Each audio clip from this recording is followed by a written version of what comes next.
Wait for a couple people to come on as usual.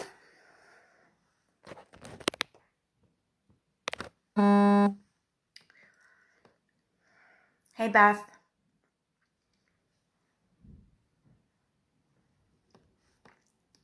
I think I was a couple minutes early, but I'll wait a minute until some people come on.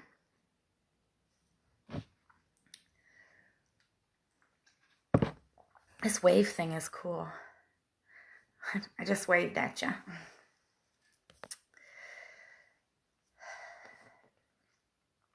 Got 3 people.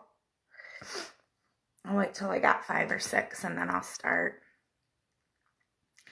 How is everyone?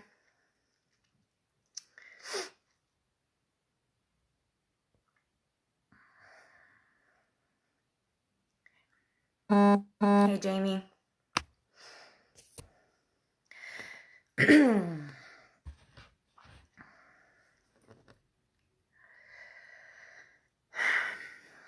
Okay, I'll get started.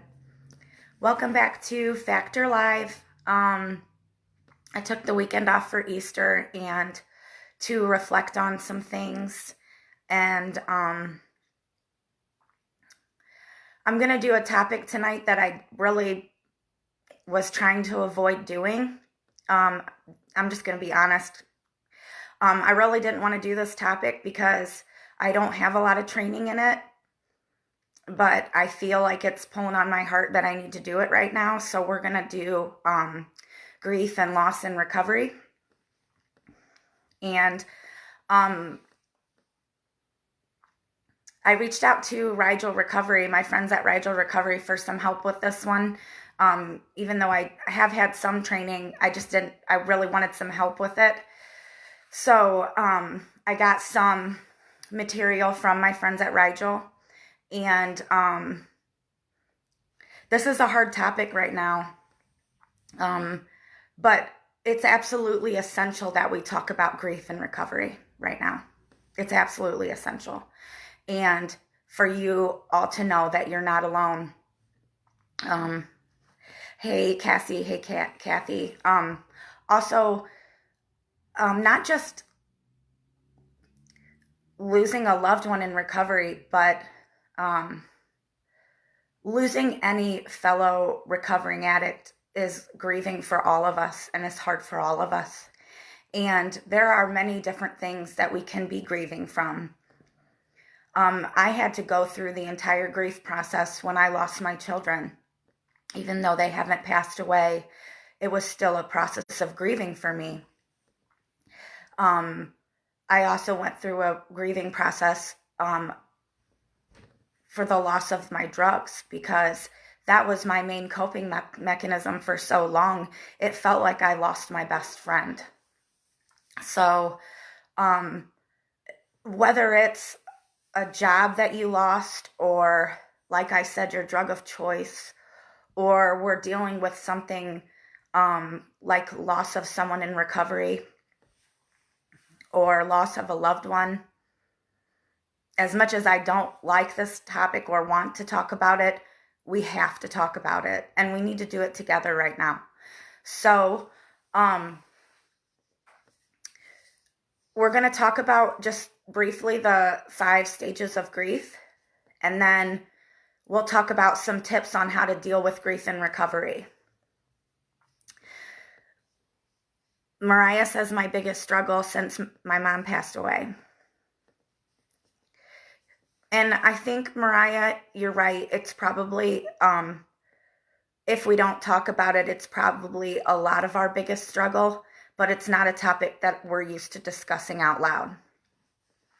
And I didn't want to do that. So I am out of my comfort zone right now, but I felt like I needed to be, because I feel like this needs to happen.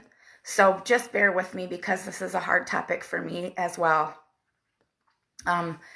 So my friends at Rigel gave me a really good analogy on understanding grief, and I wanted to share it with you guys because I thought it was really a really great way to kind of sum up what grief feels like.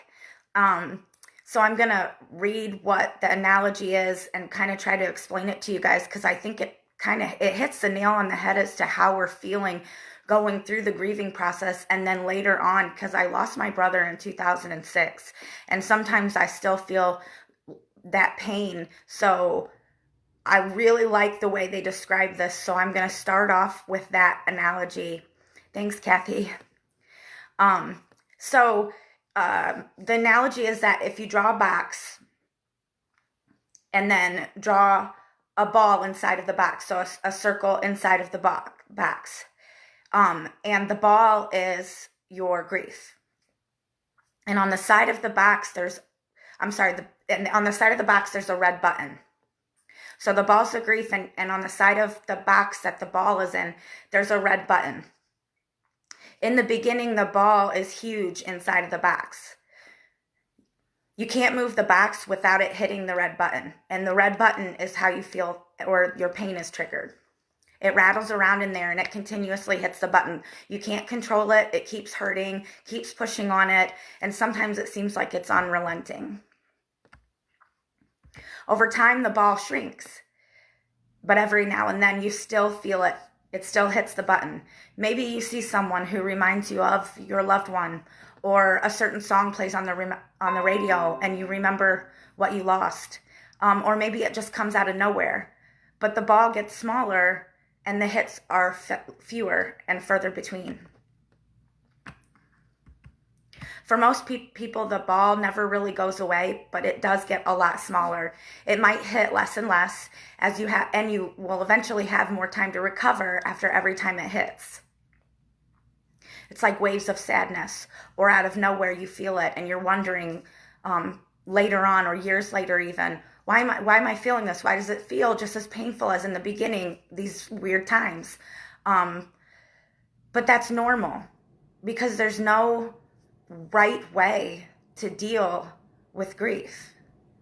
There isn't a specific way that we're supposed to be grieving. However we feel is however we feel, and that's okay.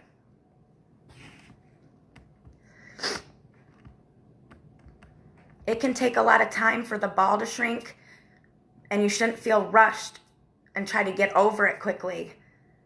It's okay for it to take time. So I really liked that analogy. I specifically like the way it talks about how it's so huge in the beginning, and it seems almost unrelentingly hitting that red button of pain. And then later on, as time goes on, it seems to get smaller and smaller, but sometimes it still hits that button and it feels the same as it did in the beginning.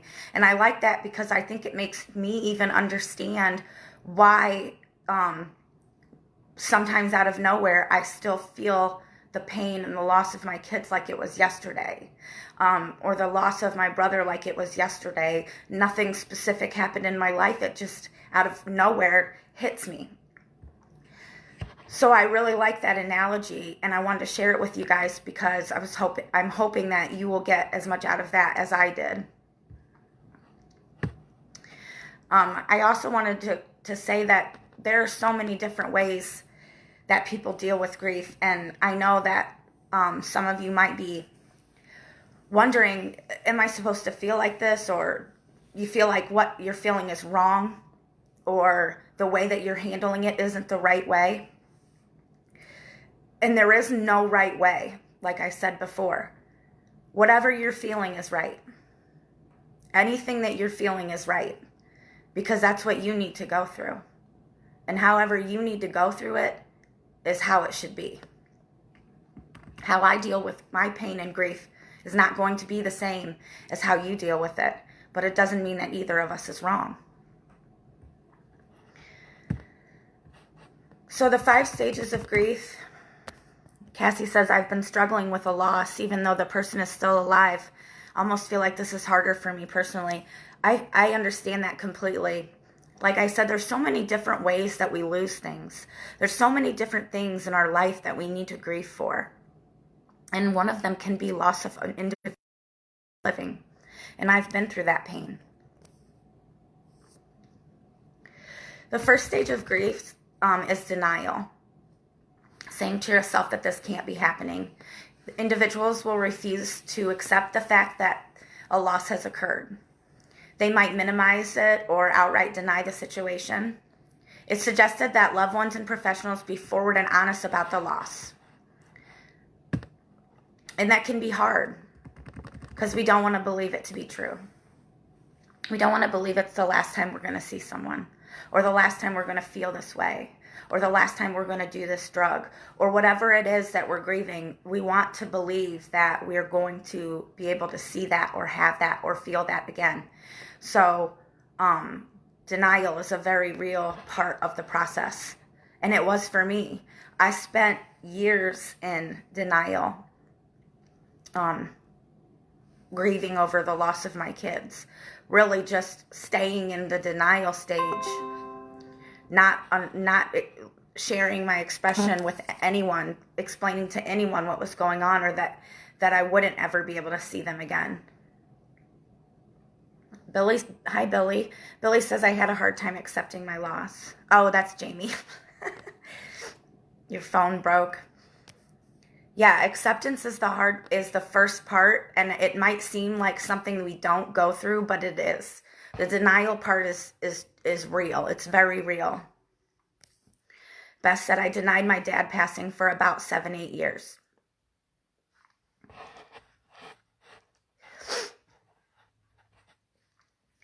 When you're in denial about your loss, you try to convince yourself or others that the event hasn't happened or that it isn't a permanent event.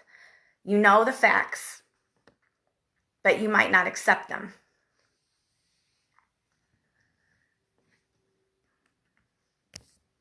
The second stage is anger. And, oh, okay, Billy's there too, good. And anger is one that I think we view a lot. We see the anger part in a lot of people, maybe more than we see the denial. We see people's anger when they're grieving. When an individual realizes that a loss has occurred, they may become angry at themselves or others. They could be angry for the last thing that they said, or they could be angry that they didn't get to say all of the things that they wanted to say, or they could be angry at the process and how things happened, or blame themselves or blame someone else. There's so many ways that an individual can be angry. Cassie said, sometimes I purposely go through my photo albums and boxes of pictures just to feel the pain of the loss of my dad 3 years ago. I was using when my dad passed away and didn't accept it until at least a year into my recovery. But feeling the pain now actually makes me feel better because it makes me think back on the good memories we had.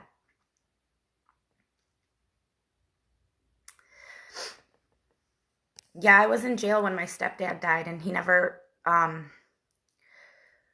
he was the closest thing I ever had to a dad. He was my dad, and he never got to see me clean, so I grieved that as well, Cassie. Jamie said I had so much anger within myself. And I think I see that the most out of people when they lose someone is the anger part. It's the part that's the easiest for us to get at. It's the quickest emotion for us to be able to grab out. So we immediately move to the anger and all of the whys and why nots, and being angry at God and angry at our family members and angry at ourselves, and all of the different ways that we feel anger. And I think people can stay stuck in anger for a long time following a loss. It's hard to come out of it. It's hard to pull out of the anger, especially when you're mad at yourself.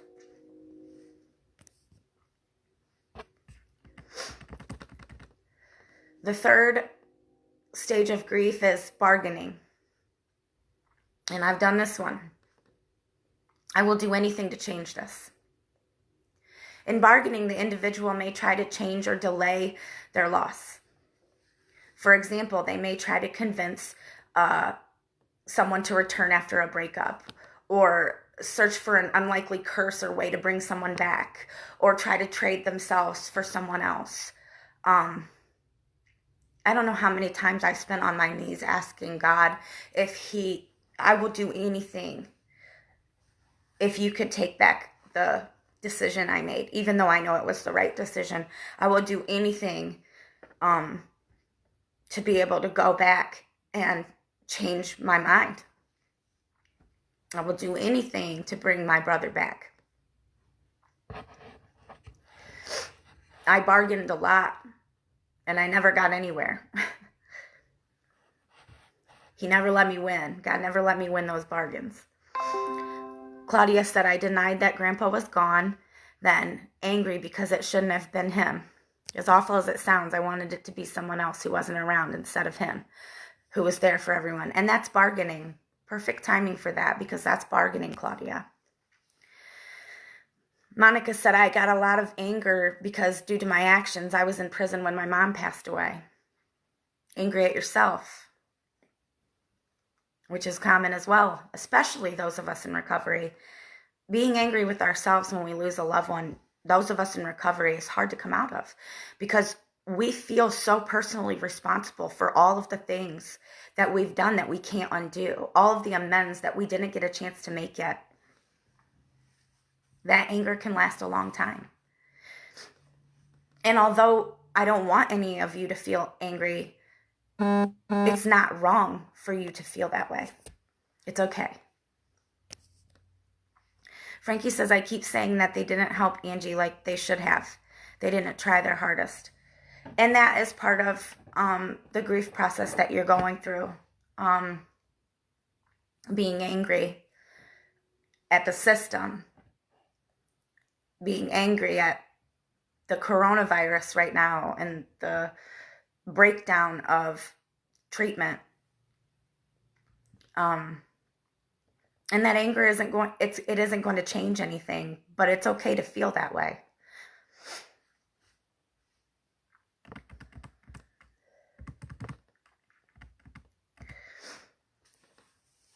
The next stage of grief is depression, or that a loss has occurred or will occur.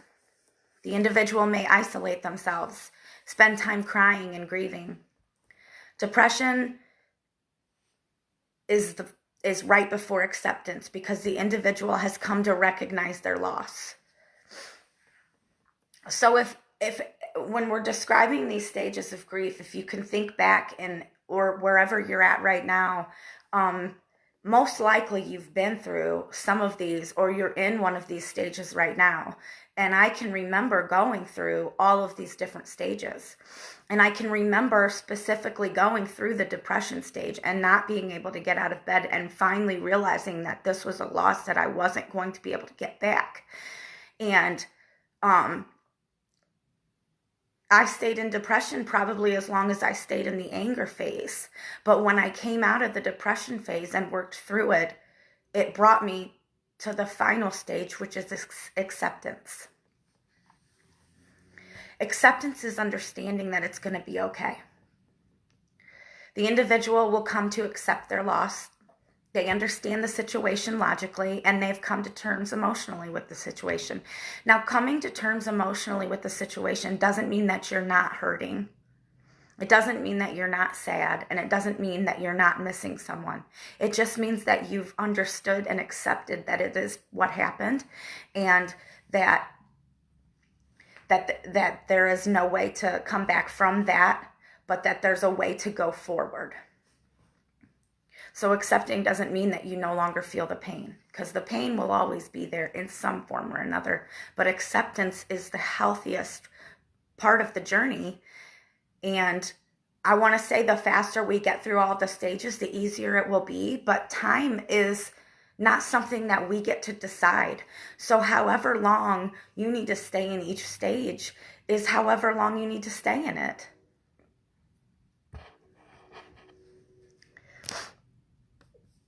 Claudia says, you were the one who I called because I couldn't deal or know what to do, and I'm so happy I had you to talk when I didn't know what to do. Thank you, Claudia. That was a hard time.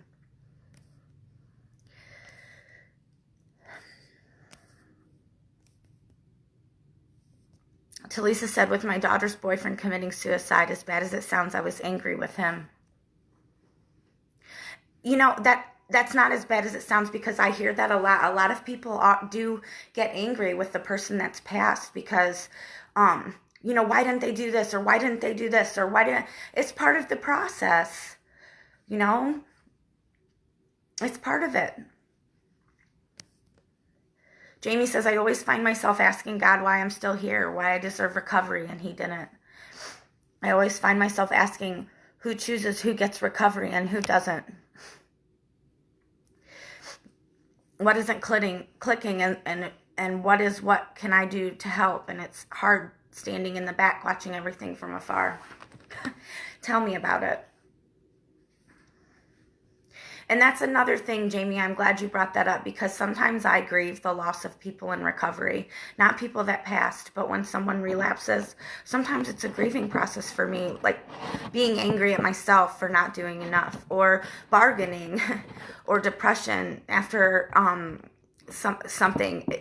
It's all a process for me as well, because I want everyone to get it so bad that it's almost like losing someone when I lose someone to the disease.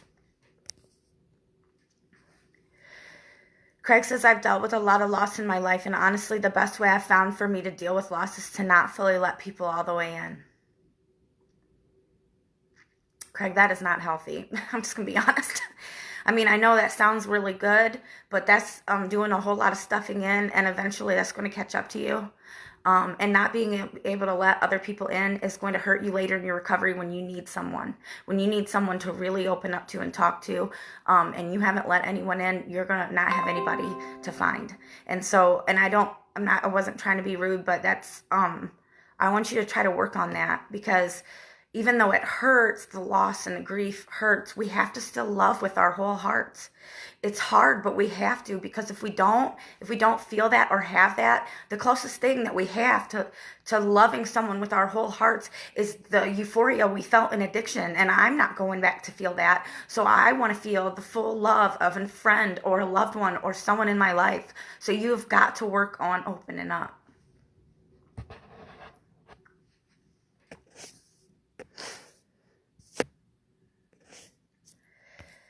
Frankie says, I keep going through stages 1 through 4 in a cycle since I lost her on Saturday. And, that is spot on, because one thing that when I was doing a lot of researching and reading was that the model says that you're supposed to go from 1 to 5, right? And however long you're in each stage is okay, and it could take time. But I also saw that it said some people can fluctuate back and forth in between stages, and that's okay too. Or you could be going in a circle, and that's okay too, because however your process is how it is.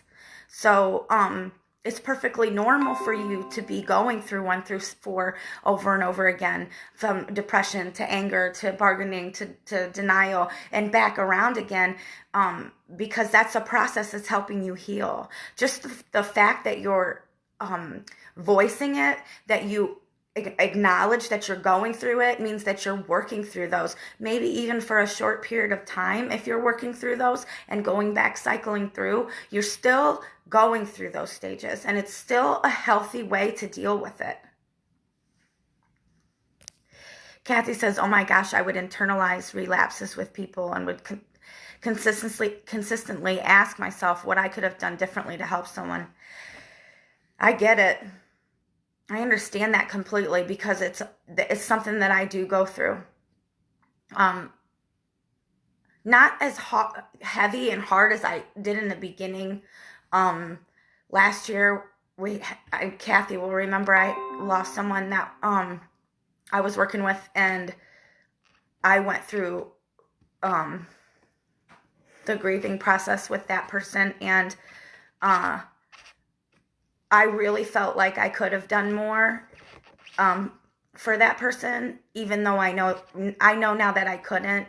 But sometimes we don't know that. Sometimes what we need to do is ask the questions.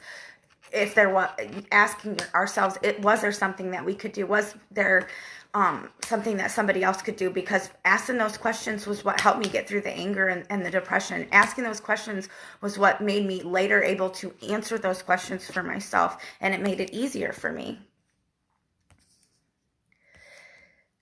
Kathy says it's like a pop bottle. You shake up the pop bottle and eventually it will blow.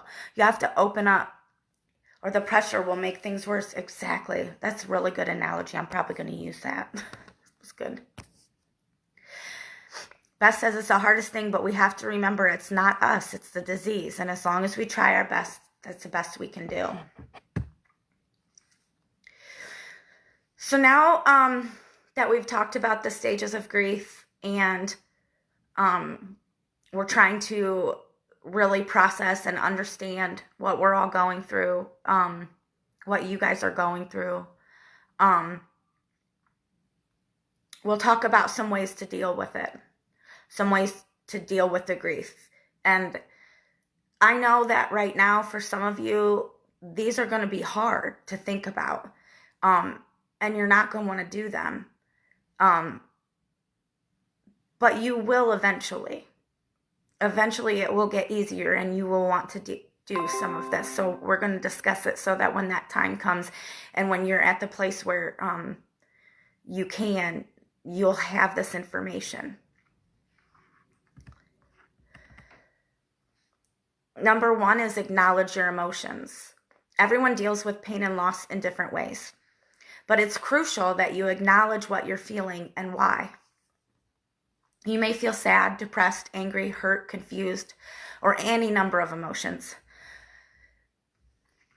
That may not directly link to how you feel about the person you lost or why. However, they do link into the fact that you are experiencing something traumatic and you do need time to heal and recover.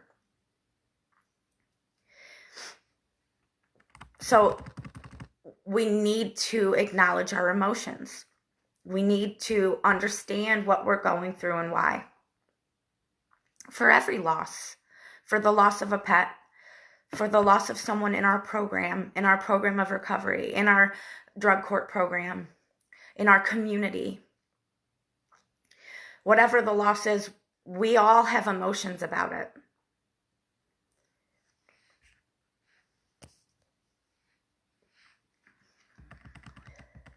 Dealing with emotions from grieving is often starts with recognizing it and then acknowledging them and then processing them. You're allowed to feel however you feel. I've said that before. I'll say it again. However you feel is okay. You know, I knew someone I went to a funeral last year and the person behind me was laughing, but they were crying later, and I think that that's just how they were dealing with it. So if however you're feeling is how you're dealing with it, and that's okay.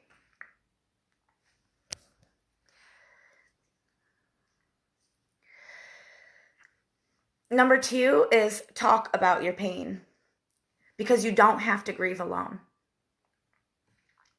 Even if you don't have friends or family to discuss your pain or grief with, there are self-help groups. There's online 12-step meetings, Smart Recovery. The Ohio Mental Health and Addiction Services has links to other groups and grief groups and things like that. The Mental Health and Recovery Services Board of Seneca, Sandusky, and Wyandotte County has a lot of resources as well if you don't have a family member to talk to about it. Going to these groups, even online right now, will create space for you to talk about your feelings and to find people that are feeling the same way. To have somebody else to talk to that understands what you're going through, that maybe went through it a time before and has came through the grief process successfully, as successful as you can be, and they can help you through it. They can give you some tips and advice on the best way to deal with it. Beth says the best advice I can for anyone grieving is to reach out to a counselor and get help. Talk about it. Don't bottle it up. Yeah, exactly.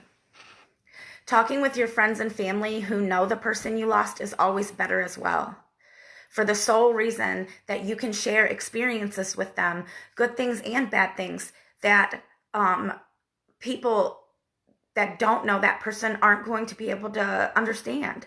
So talk about it openly. Talk about them. Share those things out loud.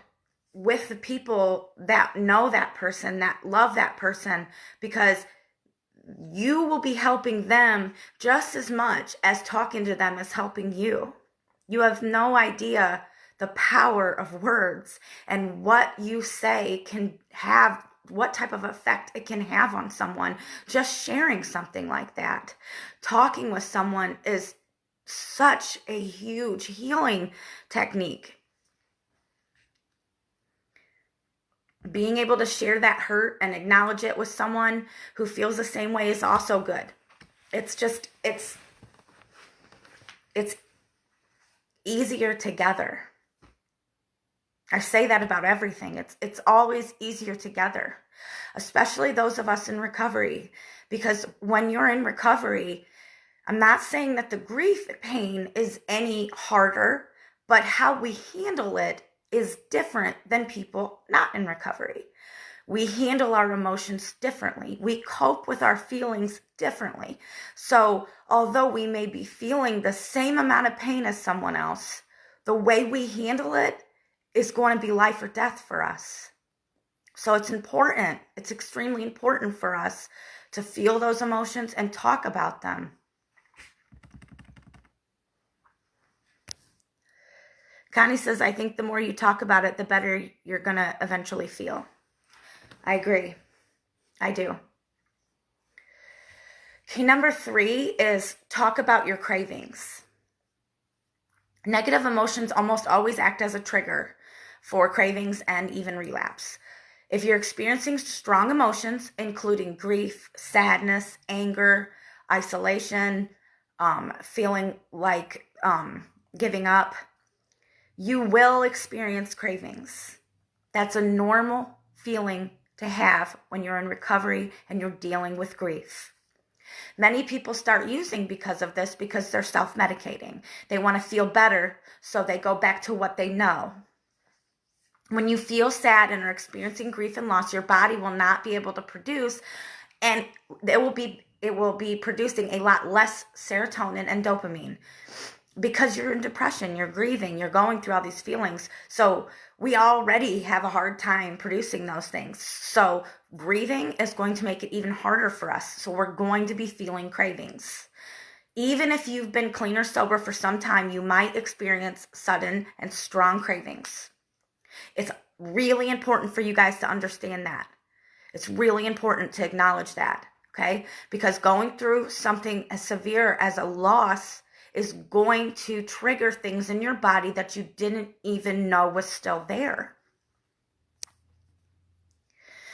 Kathy says, remember to heal, you have to feel. That's right. You'll also likely be thinking things like just once, or just to get through this, or just one time. The rationalizations will come. And this is for people that are really deeply grieving. It's important to know what can happen. And I know this all seems super cliche, this talking about cravings, but we have to, because even somebody that's in recovery for years dealing with a loss is going to feel this stuff. Just needing something to make us feel better. So talk about your cravings. Try to occupy your time. Call someone else in recovery. Call your counselor. Tell someone that you're feeling that way. Acknowledge out loud that you're feeling like you want to use. Acknowledge out loud that you're craving just one more time. Tell anybody. Someone you trust.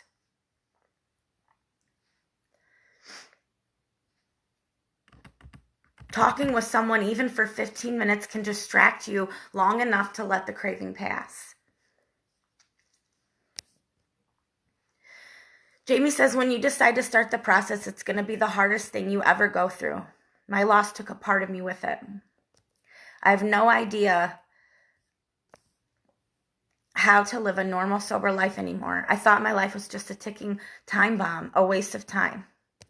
Now that I work through it every day, some days easier than others, I live my life for him. I overcame what took him. It's what motivated me to be sober every day. Don't let fear of your emotions overtake you. That's beautiful. And I can relate, because every loss that I've had has taken a part of me with it. Abby said, sometimes it's so hard to talk to someone when these times come, but I find that after you do talk about it, you feel 10 times better. And you're right, it is hard to talk about it. It's almost like you feel embarrassed, or you don't want someone to be disappointed in you, or you don't want them to worry about you too much, so you don't talk about it. But you have to talk about it, because all it takes is letting that 15 minutes go by, and it's going to allow you to think about it for 15 more. And all it takes is another 15 minutes for you to be using.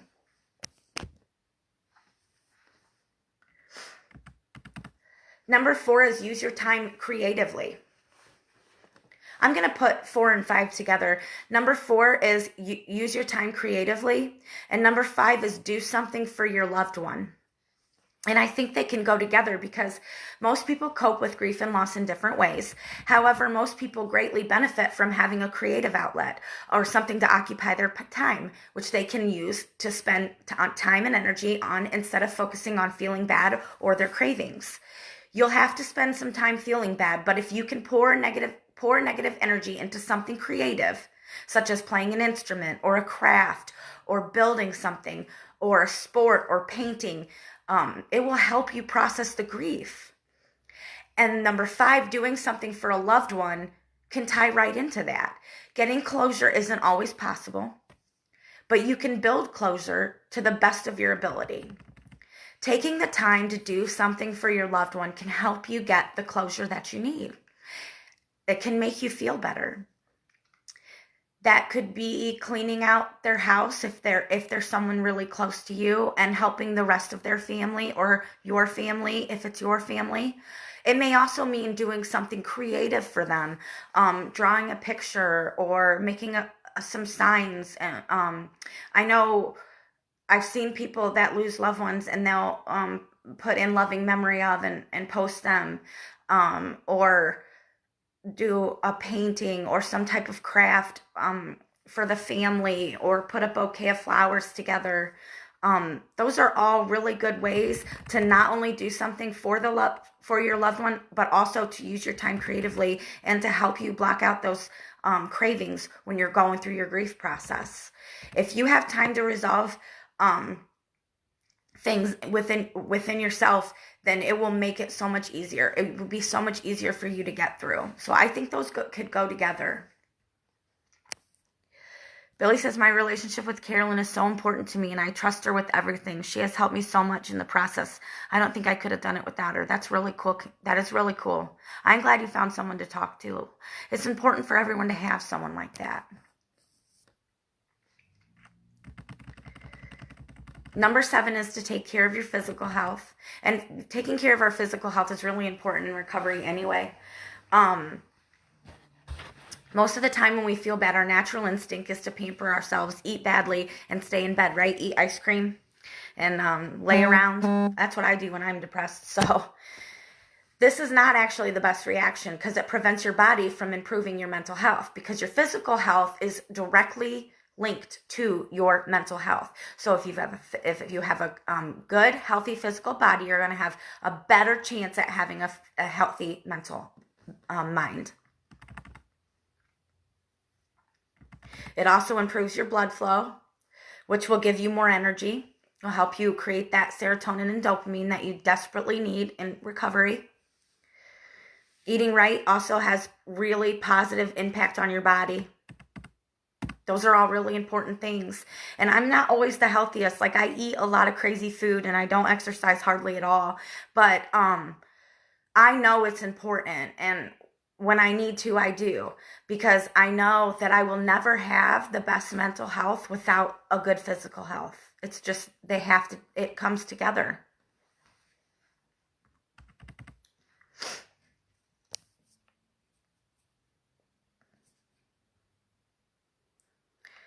Ramesh says, one more thing I want to say is that in this situation, everyone has to be united and take care of each other. What he needs is what we need. We should see others for that too. And I really like that, because that is what we need in this situation, to take care of each other, which is why I did this topic tonight, even though everything in me didn't want to. But I know that somebody needs it. right now, and we are in this together.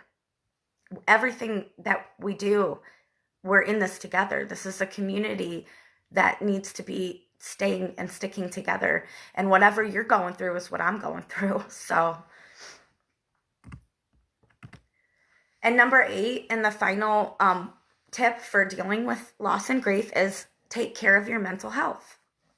Your mental health is linked to your physical health, like I said, and it is where you will be mostly impacted by your grief.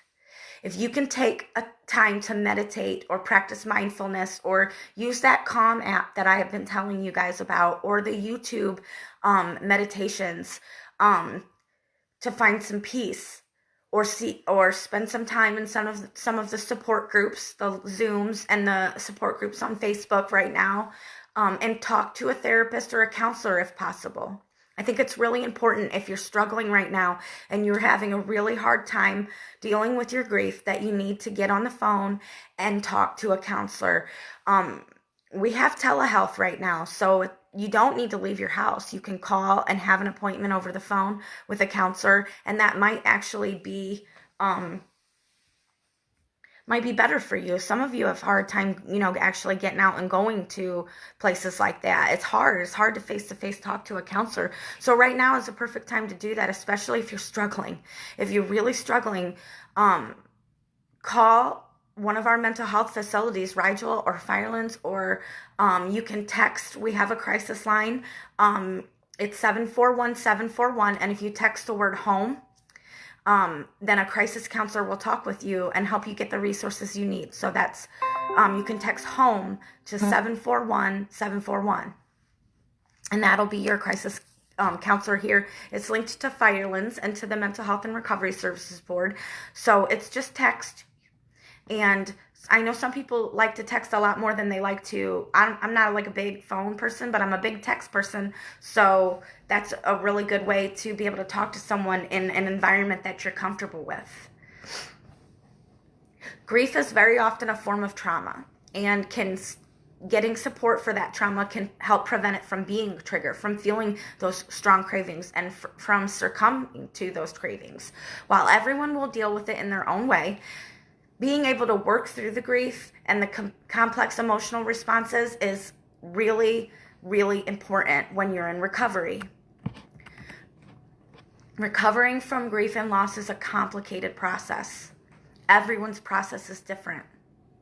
And then adding drugs or alcohol addiction to it is a whole nother process.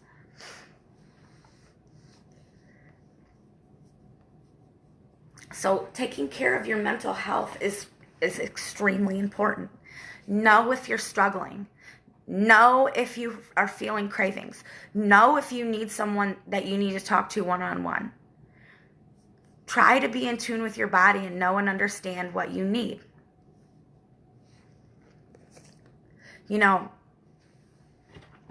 When I was going through the grief process for the loss of my kids, it felt like death to me. I knew I would never see them again, so it felt like death to me, and I didn't talk about it with anyone. I talked about it with my counselor, but I didn't talk about it with anyone else, and I think it kept me in the cycle so much longer, not telling my friends and family that I was suffering, not telling them that I was working through the grief process, because I was like physically working through it in counseling. So it was like something that we were step by step working through. But when I would leave counseling, I wouldn't tell anyone that that's what I was dealing with. So I was stuck in these stages for long periods of time. Like, I think I was in counseling for 8 more months than I really should have been, because I couldn't get out of these specific stages. And really, had I been talking to my friends and my sober support, or even bringing it up at a meeting once in a while, maybe I would have been able to make that trip to the next stage a little bit easier. So it's really important that we say how we're feeling, that we come out and say that we're hurting, that we're in pain, that we're grieving, because somebody is going to step up and say, hey, do you need someone to talk to? Someone will be there for you if you acknowledge that you need some help right now. Connie says, I've lost 3 siblings, and during those times I worked with my doctor who helped me with antidepressants. And that is why I think it is so important for anyone that is really hurting right now and struggling with the grief process with this loss or any loss, that they reach out to a doctor or a mental health worker, because that could be something that they need. That I'm not a doctor, but medications could help through this process. I know a lot of people that have had to use medications to get through the grieving process, and that is also okay. That is okay. And it may be what's needed. So using the telehealth, that taking advantage of the situation we're going through right now and using that telehealth and getting on the phone with somebody and saying what you need is going to be really important right now for some of you, because you're going to be able to do that in your own comfortable environment, and you're going to be able to get more of what you need that way. So take advantage of that telehealth we got right now and call somebody, because you might need a medication. I don't know, but the doctor will know. The doctor will know what's best. Love you too, Connie.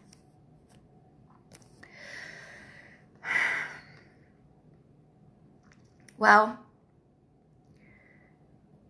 I'm really glad that I was able to get through everything. I hope that I've been able to articulate what I'm trying to say correctly, because this is a very hard topic, like I said before. I grieve every loss in Seneca County. Every single one. And I grieve for all of you.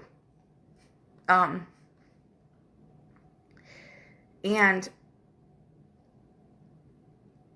I wish that I could take away your pain,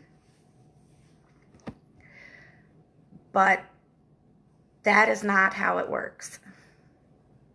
We have to go through the pain to get to the other side. It is so important for us to feel the pain in recovery to get to the other side of it. So I want you to go through the process, but I want you to go through it with the least amount of pain as possible. Just know that I love you all so much, and I'm with you whatever you're going through. And if you need someone, reach out to someone on this live, to the Factor page, to our phone line, or anyone that you need to. Shout it wherever you need to get some help. I love you guys. I'll see you on the next live. Bye.